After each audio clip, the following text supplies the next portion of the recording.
Welcome to the Daily History Chronicle. Each day, we travel back to discover a pivotal moment that changed the world. These aren't just dates and facts. They're stories of courage, conflict, innovation, and consequence that still echo through our lives today. Are you ready to explore? Let's see what happened on this day in history. March 11th, 2011, 2:46 p.m. off the coast of Honshu, Japan. The seafloor shifts. A section of the Pacific Plate, 650 kilometers long, ruptures. The northern edge moves 20 meters. Japan's main island lurches east. Magnitude 9.0. The fifth largest earthquake ever recorded. At the Fukushima Daiichi nuclear power plant, 65 kilometers south of Sendai, the ground shakes with 560 gals of force. The plant was designed for 450 gals. But the automatic systems work. Reactors 1, 2, and 3 shut down immediately. Control rods drop. Nuclear fission stops. Emergency diesel generators kick on to cool the reactors, because even after shutdown, the fuel rods stay dangerously hot. The earthquake didn't kill the plant. The engineers had planned for earthquakes. 50 minutes later, the tsunami arrives. Waves 14 meters high, about 46 feet crash over Fukushima's seawall. The seawall was 10 meters tall. Engineers had calculated that a 6-meter tsunami was the maximum credible threat. They were wrong. The water floods the basement, drowns the backup generators, fuel tanks wash away, the plant goes dark. Without power, the reactors can't be cooled. The fuel rods begin to overheat. Operators have hours before catastrophic failure. Over the next 3 days, 3 reactor cores will partially melt down. Hydrogen explosions will blow the roofs off reactor buildings. Radioactive material will contaminate air, soil, and water for miles. 164,000 people will be evacuated. Many will never return home. The UN will eventually conclude that 0 deaths resulted directly from radiation exposure, but 2,313 people will die from the evacuation itself, from stress, interrupted medical care, hypothermia, the trauma of displacement. 90% of them elderly. More than died from the earthquake and tsunami in Fukushima Prefecture. The evacuation saved lives from radiation. The evacuation also killed people who would have survived the radiation. Both things are true. This is the Daily History Chronicle, where we explore the moments that shaped our world and discover why they still matter today. I'm Richard Backus, publisher of University Teaching Edition, and every day I get to share a piece of history that I think you'll find as fascinating as I do. Let's dig into the story. Here's the problem that I see about March 11th, 2011. We built systems we thought could contain nature. We calculated risks. We engineered solutions. And nature showed us we'd fundamentally miscalculated. Not because the engineering was bad, but because we'd assumed we could predict the unpredictable. The Fukushima disaster asks a question we're still struggling with. How do you make decisions when you can't know the future? When protection from one danger creates different dangers? When does saving lives require putting other lives at risk? Understanding this requires holding multiple truths that contradict each other. Nuclear power is cleaner than fossil fuels for climate. Nuclear power is dangerous when things go wrong. Japan needed nuclear energy and shouldn't have built plants on fault lines. The evacuation prevented radiation deaths and caused more deaths than the radiation would have. All of these are true. Let me build the clock for you on how we got to 2:46 p.m. on March 11th, 2011. Japan is an island nation with almost no natural energy resources. No oil, no gas, little coal. After World War II, as Japan rebuilt and industrialized, the country became desperately dependent on imported energy. Nuclear power offered a solution: clean, efficient, domestic. By 2011, Japan had 54 nuclear reactors producing about 30% of the country's electricity. The plan was to increase that to 50% by 2030. The Fukushima Daiichi plant started operation in 1971. 6 reactors, built by General Electric, operated by Tokyo Electric Power Company, TEPCO. Located on the Pacific coast because nuclear plants need massive amounts of water for cooling. Japan sits on the Ring of Fire, one of the most seismically active regions on Earth. The country experiences about 1,500 earthquakes per year. Most are minor, but major quakes happen regularly, so Japanese engineers built the world's most sophisticated earthquake detection and response systems.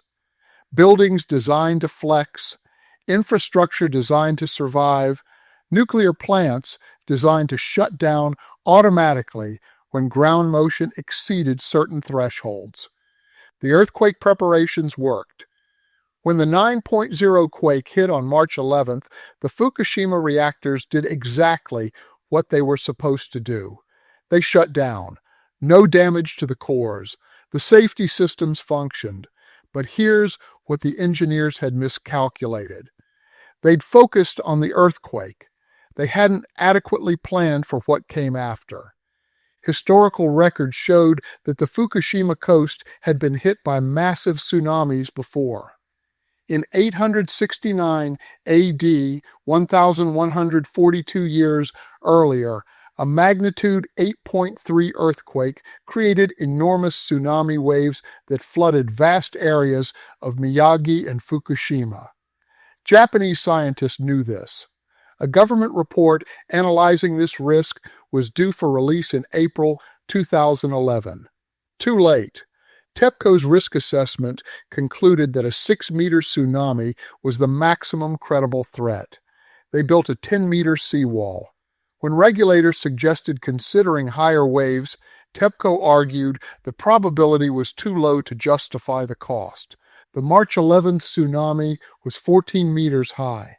At 2:46 p.m., the earthquake hit. 3 reactors automatically shut down. Emergency diesel generators started powering the cooling systems. Everything was working. At 3:27 p.m., the first tsunami wave arrived. Multiple waves over the next hour. Water poured over the seawall, flooded the basement where the emergency generators were located, washed away fuel tanks. The plant went dark. Here's the problem with nuclear reactors. Even after you shut them down, the fuel rods stay incredibly hot from residual radioactive decay. They must be continuously cooled or they'll melt. Without power, the cooling systems failed. Operators had about 8 hours before things would go catastrophic. Workers tried everything. Mobile generators brought to the site, batteries scavenged from cars, fire trucks pumping seawater. They were improvising solutions to a scenario that wasn't supposed to be possible. Total loss of power at multiple reactors simultaneously. On March 12th at 3:36 p.m., a hydrogen explosion blew the roof off Reactor 1. The explosion destroyed mobile generators that had just been connected, set the response back hours. On March 14th, Reactor 3 exploded. 11 people injured, water lines damaged. On March 15th, Reactor 2's containment was breached. Radiation levels spiked.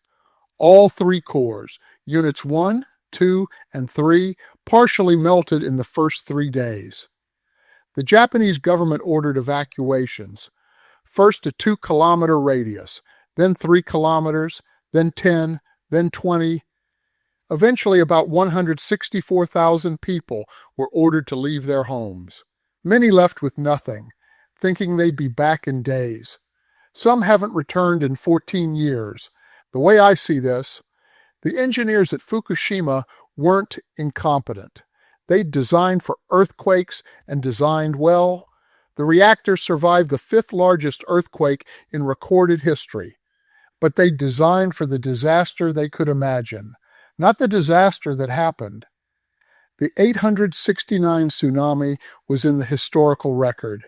It just seemed too unlikely, too far in the past, too expensive to design against. So they built for what seemed reasonable, a 6-meter wave, and added a margin of safety with a 10-meter wall. Nature sent a 14-meter wave. This is the engineering problem at the heart of nuclear power. You must design for worst-case scenarios, but you can never know what the actual worst case is. You can calculate probabilities, but probabilities aren't guarantees. A 1 in 10,000 year event can happen tomorrow. And here's where it gets complicated. Nuclear power is genuinely cleaner than fossil fuels for climate change. No carbon emissions. Reliable baseload power. For an island nation with no energy resources facing climate crisis, nuclear makes strategic sense. But the consequences of failure are catastrophic in ways that coal plant failures aren't.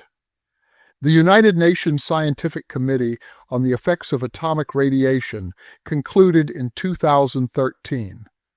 No adverse health effects among Fukushima residents have been documented that are directly attributable to radiation exposure from the Fukushima Daiichi nuclear plant accident. 0 confirmed radiation deaths among the public. 1 worker died of lung cancer 4 years later. He'd been exposed to 74 millisieverts of radiation, but even that causality is disputed. The evacuation succeeded in preventing radiation deaths. But 2,313 people died from the evacuation itself. Think about that. The response to the disaster killed more people in Fukushima than the disaster. 90% were elderly, over 66 years old.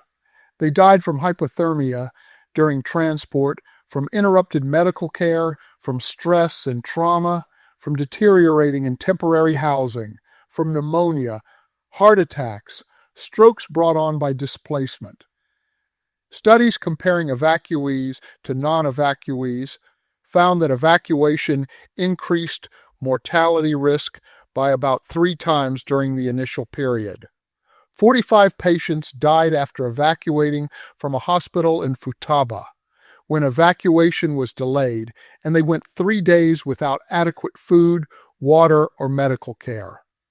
14 elderly people died being moved from nursing homes. A 102-year-old man committed suicide rather than evacuate. Both things are true. The evacuation prevented radiation exposure. The evacuation killed people. So is the evacuation the right decision? I find myself thinking about the position decision-makers were in. On March 11th to 15th, they didn't know what we know now. They didn't know that radiation releases would be relatively contained. They faced the possibility of full meltdowns, of Chernobyl-scale contamination. Given uncertainty, they chose caution.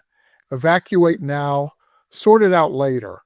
But the sorted out later became years, became permanent for many. The temporary housing deteriorated, corroded piles, termite damage, blocked gutters. People lost jobs, communities, family connections, children separated from grandparents. Marriages dissolved under the stress. Mental health impacts were severe. Higher rates of PTSD, depression, anxiety, more smoking, drinking, sleep deprivation, increased rates of diabetes, hypertension from stress, and disrupted lifestyles. And here's what's haunting. Some areas evacuated had radiation levels comparable to natural background radiation in other parts of the world. People were displaced from homes that were probably safe. The question isn't whether authorities made the wrong choice. The question is, can you make the right choice when you don't have complete information and the stakes are catastrophic? We're still living with the consequences of March 11th, 2011. Fukushima is still being cleaned up. Decommissioning the reactors won't be complete until the 2050s, 40 plus years after the accident. A 371 square kilometer difficult-to-return zone remains evacuated. Japan shut down all 54 nuclear reactors after Fukushima, restarted only a handful after implementing new safety standards. The country went from 30% nuclear power to nearly zero, replaced mostly by imported fossil fuels, coal, and natural gas. Germany decided to phase out all nuclear power by 2022 after Fukushima, despite having no tsunami risk and being in a tectonically stable region. France, which gets 70% of its electricity from nuclear, doubled down on the technology with improved safety systems. The United States Nuclear Regulatory Commission required all plants to reassess seismic and flooding risks, install passive autocatalytic recombiners to prevent hydrogen explosions, improve backup power systems. And globally, we're facing a nuclear renaissance. Climate crisis demands clean energy. Small modular reactors promise safer designs. Tech companies are investing billions in nuclear to power AI data centers. But Fukushima reminds us we can engineer for safety, we can calculate risk, we can build redundant systems, and nature can still overwhelm all of it. The contemporary question that matters: how do we make energy decisions when all options have catastrophic failure modes? Fossil fuels are catastrophically destroying the climate. That's not a risk. That's happening now. But the catastrophe is slow, diffuse, deniable in the moment. Nuclear can catastrophically fail in acute ways. Chernobyl, Fukushima, but those failures are rare, dramatic, impossible to ignore. Renewables have material costs, mining for batteries, land use for solar and wind, and can't currently provide baseload power everywhere. There's no perfect choice. Every option trades one set of risks for another. Here's what troubles me. We evacuated 164,000 people to prevent radiation deaths that mostly didn't happen. We caused 2,313 deaths in the process. Given what we knew then, it was probably the right call. Given what we know now, it was probably too aggressive. But you can only make decisions based on what you know in the moment, not what you'll learn later. And this is the deeper problem. We demand perfect safety. We want guarantees. We expect technology to protect us from nature. But nature doesn't care what we designed for. The ocean doesn't read engineering specifications. Earthquakes don't respect probability calculations. The Onagawa nuclear power plant was closer to the earthquake epicenter than Fukushima. It was hit by a bigger tsunami. But Onagawa's seawall was 14 meters tall, built because one engineer insisted on accounting for historical tsunami records, even though it seemed excessive. Onagawa survived. Fukushima didn't. 1 meter of seawall height. That's the difference between a disaster and a near miss. I respect every person who made decisions that day. The engineers working in radioactive conditions to prevent meltdowns, the officials ordering evacuations without knowing if they were necessary, the elderly people who died in evacuation believing it would save their lives. All of them were trying to survive a situation that shouldn't have been possible. And that's what Fukushima teaches us. The impossible happens. The 1 in 10,000 year event occurs. The worst case scenario you didn't design for becomes the disaster you face. We can build better. We should build better, but we can't build perfect. And acknowledging that limitation means accepting that sometimes we'll design for the wrong disaster and face consequences we can't control. I'm Richard Backus, and this is the Daily History Chronicle. Tomorrow, we'll explore another moment that shaped our world. Until then, ask yourself, how do you design for the unimaginable? When does protecting people from one danger put them at risk from another? And when you must choose between catastrophic risks you can't quantify, what's the right decision? Because that's what Fukushima teaches us. Not just about nuclear power, but about the impossibility of perfect safety and the tragedy of having to decide anyway. Thank you for your time. If you enjoyed this episode, then please subscribe. If you really enjoyed it, then please tell a friend. I hope you will join me again tomorrow for more of our shared history.